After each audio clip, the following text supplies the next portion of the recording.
Hi hello வணக்கம் smart gaming. வாங்க வீடியோக்குள்ளே போகலாம். இன்றைக்கி நம்ம க்ரீன் பிட்ச் தான் விளாட போகிறோம். இன்றைக்கி நான் பேட்டிங் செலக்ட் பண்ணுறேன். எப்பவுமே பவுலிங் தான் இருப்பேன். இந்த இடம் வந்துட்டு பேட்டிங், ஏன்னா கொஞ்சம் க்ரீன் பிட்ச்சில் லாஸ்ட் டைமில் நான் சொதப்பிடுவேன்.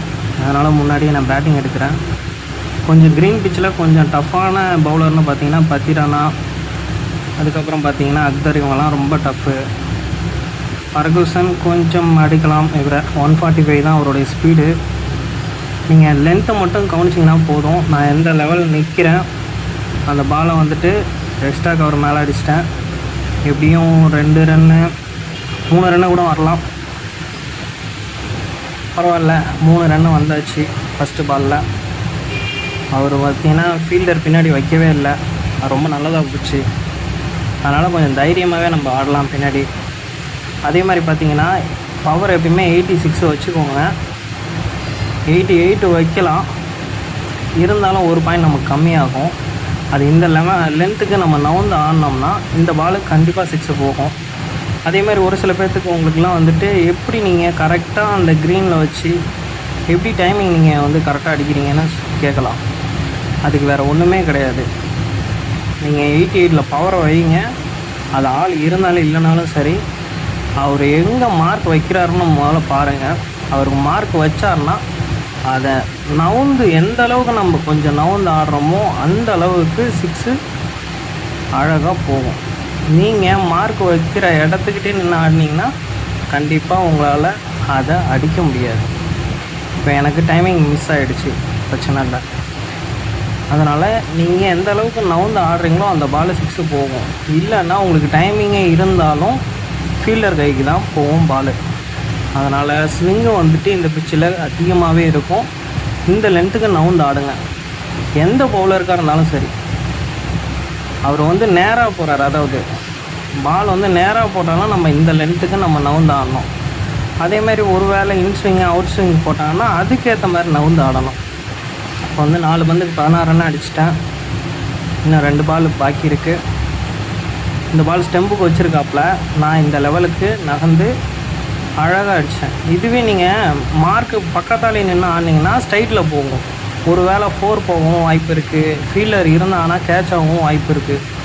அதனால் இந்த லெவலுக்கு நவுந்து ஆடினீங்கன்னா அது லாங் ஆஃபு அழகாக ஈஸியாக 6 போகும். அதே மாதிரி உங்களுக்கும் அந்த ஸ்பீடை ஈஸியாகவே கண்டுபிடிச்சிடலாம். அதனால் இதையும் ஸ்ட்ரைட்டில் போடுறாரு. இந்த பாலை பாருங்கள், எல்லா பாலுமே ஸ்டெம்புக்கு தான் வைக்கிறாரு. ஏன்னா அவருக்கு தேவை விக்கெட்டு. இந்த பால் எல்லாமே 6 தான் போகுது. அதேமாதிரி இப்போ நெக்ஸ்ட்டு பேட்டர் யார் வரான்னு பார்ப்போம். அக்தரா கொஞ்சம் கடினமாக இருக்குமோ. பத்திரானா நினச்சா மாதிரி இவனை கொண்டு வந்துட்டாங்க. இவனோட ஸ்பீடு வந்து என்னன்றதை பார்ப்போம். நம்ம 100 to 155, இதுவும் கொஞ்சம் மோசமான ஸ்பீடு தான். அதே மாதிரி இவருக்கும் அதே லென்த்தில் நம்ம நவந்து ஸ்ட்ரைட்டில் தான் வைக்கிறாப்புல. அழகாக 6 ஹைட்டில் போச்சுங்க. ஃபீல்டர் இருந்தாலும் அவர் தலைக்கு மேலேயே போயிருக்கும். இப்போ நம்ம அடுத்த 2வது பால் திரும்பவும் அதே ஷாட்டு, அதே பவர் 86 தவிர வேறு எதுவும் நம்ம வைக்க போகிறது கிடையாது. அதே மாதிரி எப்போவுமே மார்க்குக்கு பக்கத்தால் நின்று ஆடவே ஆடாதீங்க. மார்க்கை தள்ளி ஒரு 3 ஸ்டெம்ப் அளவுக்கு இடம் விட்டு நீங்கள் ஆடுங்க. அப்போ தான் அழகாக 6 போகும். இல்லைன்னா ஸ்ட்ரைட்டில் போயிடும். அது கேட்சும் ஆகும், பவுண்டரி போகவும் வாய்ப்பு இருக்குது.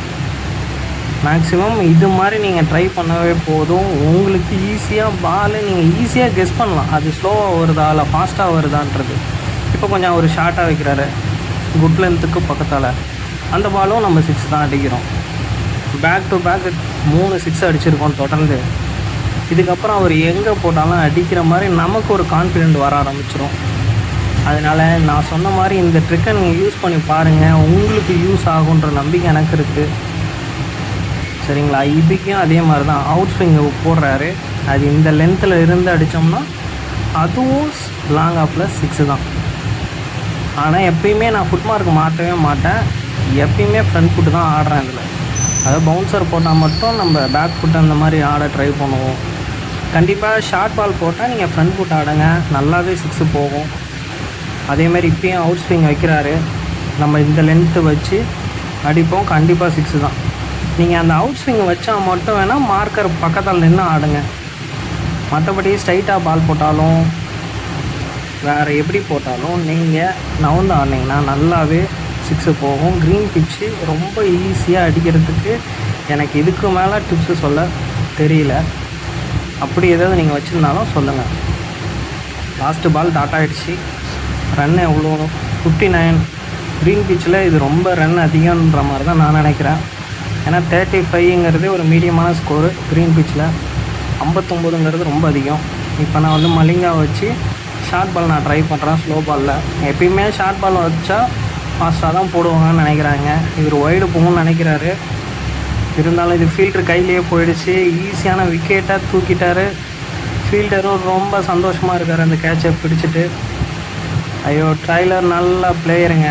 94 அவருடைய பவரு யூஸ் பண்ணி அடித்து பார்த்தாரு. அவர் ஃபுல் பவர் வச்சாலும் அவருக்கு டைமிங் ரேஞ்சு ரொம்ப சின்னதாக இருந்தாலும் ரொம்ப லாங்கில் பேக்கில் ஆடினா மட்டும் நம்ம பவர் ஜாஸ்தியாக வைக்கிற மாதிரி இருக்கும். இந்த தடவை இதே பால் ஃபாஸ்ட்டாக போடுறோம். அவரால் கொஞ்சம் கூட கணிக்க முடியல. அடுத்த பால் அதே ஷார்ட் பால் வைப்போம். இந்த தடவை அதே ஸ்பீடை வைப்போம். முடிஞ்சால் அடிச்சுக்கோ அப்படிங்கிற மாதிரி. இந்த தடவை இந்த பவுன்ஸை கண்டிப்பாக அடிப்பாரோ. கரெக்டாக செமையாக அடித்தாருங்க. ஐயோ, சரியான சிக்ஸு. ரொம்ப ஹைட்டும் போயிடுச்சு. தலைக்கு மேலேயும் பறக்க விட்டுட்டார். இந்த தடவை திரும்பவும் நம்ம மாற்றவே மாட்டோம். நம்ம திரும்பவும் அதே ஷார்ட் பால் தான் வைப்போம். ஆனால் கொஞ்சம் ஸ்லோ. ஏன்னா இந்த தடவை அதே ஷாட் ஆடிட்டாருன்னா கொஞ்சம் கஷ்டமாக போயிடும். பார்த்தீங்களா, இந்த தடவை பேக்கில் ஆடலான்னு பார்த்தாரு. அந்த பால் ரொம்ப மிஸ் ஆனதும் ரொம்ப அப்செட் ஆகிருப்பார். தடவை அதே பாலை அதே ஃபாஸ்ட்டில் வைப்போம். இந்த பால் எப்படியும் விட்டுட்டாருன்னா கொஞ்சம் சந்தோஷம். இந்த பால் டாட் ஆகிடும். ஓகே, சரியான டாட் ஆகிடுச்சிங்க. பேட்டரால் ரொம்ப கணிக்கவே முடியல. அந்த லெவலுக்கு இப்போ ரொம்ப ரொம்ப வந்து கஷ்டப்பட்டுட்ருப்பார் அடிக்கிறதுக்கு, எப்படி அடிக்கிறதுன்ட்டு. அதே ஷார்ட் பால் ஸ்லோ. பார்த்தீங்களா, இந்த ஷாட் ஆட வருவார் எப்போனாலும். அதனால் கொஞ்சம் கொஞ்சம் மாற்றி ட்ரை பண்ணிங்கன்னா நல்லாயிருக்கும். திரும்பவும் நான் வச்சுருக்கிற பவர்லாம் அவரோட ரொம்ப கம்மியான லோவான பிளேயர் தான் நான் வச்சுருக்கேன். இந்த பவுலரை வச்சு அவர் நான் சுருட்டுறேன்னா நீங்களே பார்த்துக்கோங்க. உங்கள்கிட்ட நல்ல பவுலர் வச்சுருப்பீங்க. இந்த மாதிரி கண்டிப்பாக ட்ரை பண்ணுங்கள். கண்டிப்பாக அவங்க பால் சும்மா மிஸ் பண்ணுவாங்க. முக்கியமாக பார்த்தீங்கன்னா அதே மாதிரி இப்போ நான் இந்த லென்த்து வைக்கிறேன்னா நான் 145 வைக்கிறேங்க. அதனால் எனக்கு பிரச்சனை இல்லை. உங்களுக்கு வந்து 160 இருந்ததுன்னா இன்னும் ஒரு ஸ்டெப்பு முன்னாடி நீங்கள் வச்சு ட்ரை பண்ணுங்கள். சரிங்களா, இந்த பால் எப்படியும் வைடு போயிடுச்சு. இன்னும் கரெக்டாக 5 பாலுக்கு 52 ரன்னு. ஒரு பாலுக்கு எப்படி பார்த்தாலும் 5 ரன்னுக்கு மேலே அடிக்கணும். அதே ஷார்ட் பால் நீங்கள் வைக்கிற லென்த்தை பாருங்கள். இதே லென்த்தை வச்சு 160 ட்ரை பண்ணாதீங்க. நோ பால் தான் போகும். வேணால் ஃபஸ்ட்டு பால் வேணால் டாட் ஆகும், அடுத்த பால் நோ பால் தான் போகும். கண்டிப்பாக ட்ரை பண்ணுங்கள். ரெண்டாவது பால் பார்ப்போம். ரெண்டாவது பால் கண்டிப்பாக ஒரு பேட்டில் மாட்டிடுச்சு. ஆனால் அவருக்கு டைமிங் தான் செட் ஆகலை. ஆனால் ஃபீல்டரை அங்கே வச்சதால் அவருக்கு 2 ரன் வந்துட்டாப்ல. பரவாயில்ல, 9 ரன்னு தான் இது வரைக்கும். 1.2 ஓவர் வரைக்கும். அவனோட ஜெர்சியெல்லாம் பார்க்கும்போது பக்கா பிளேயர் மாதிரி தான் இருக்குது. ஆனால் ரொம்ப மொக்கையாக விளாட்ற மாதிரியே ஃபீல் ஆகுது. திரும்ப அதே பவுன்சர் வைக்கிறேன் பாருங்கள், ஸ்லோவாக. அது ஸ்லோ பவுன்சர் ரொம்ப வச்சாவே கொஞ்சம் பேக்லான்னா 6 போகிறதுக்கு அதிக வாய்ப்பு இருக்குது. அதுதான் அந்த பேட்டர் இப்போ ட்ரை பண்ணியிருக்காங்க. இந்த தடவை அவர் இனிமேல் அடிக்க முடியாத அளவுக்கு நான் பந்து போட்டால் தான் உண்டு.